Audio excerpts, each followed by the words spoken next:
নিয়ে আইছি যে আমি মেয়ে খাবে তাই। কত বছর আগে অপারেশন করছিলাম? 15 বছর। আমি একজন পেশেন্ট, মাসুদুল্লাহের কাছে আমি অনেক দিন যাব চিকিৎসা হই এবং আমি খুব ভালো আছি।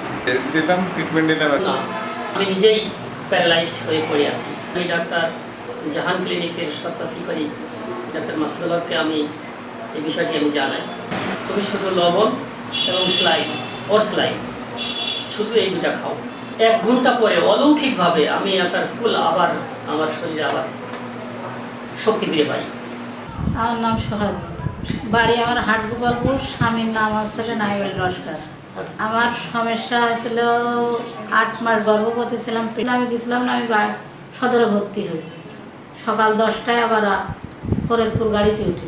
এরপরে 2বার বেডে উঠেছে, সিজার না করে লাভাই নিয়ে আসে যে আমরা পারবো না।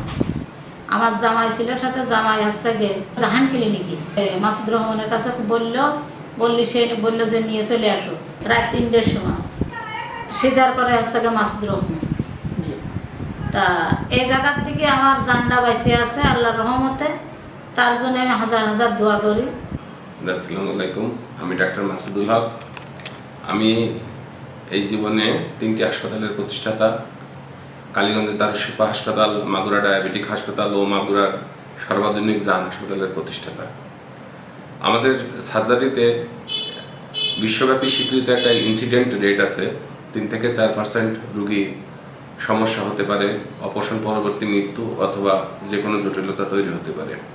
আমি প্রায় 20 বছর মাগুরাতে লক্ষাধিক রোগীর অপারেশন করছি, মাগুরা সহ মাগুরার আশেপাশের জেলাতে। আল্লাহর রহমতে বেশিরভাগই সুস্থ হয়ে গেছেন। 2-1টি রোগী যার মৃত্যু আছে, আসলে আমার তো কিছু করার থাকে না। আর জন্ম মৃত্যুর রিস্ক নিয়ে কখনো রোগীর চিকিৎসা সেবা দেওয়া যায় না। আমাদের যে চিকিৎসার পিতা হিপোক্রেটিসের ওতেই আছে যে আপনি কখনো একজন মুমূর্ষু রোগীর সেবা না দিয়ে যাইতে পারবেন না। আমি সেটা মনে প্রাণে বিশ্বাস করি এবং সেবা দেওয়ার চেষ্টা করি।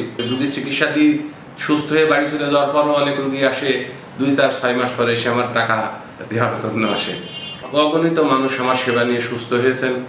2-1টি কথা যারা এই মিথ্যা অপপ্রচার চালায়, এটা আসলে তাদের হিংসা থেকেই এবং লোভ থেকেই। তারা আমার কাছে অনৈতিক দাবি করে, যেগুলো আমি কখনোই সাপোর্ট করি না। এই কারণে তারা আমার বিরুদ্ধে অপপ্রচার চালায়।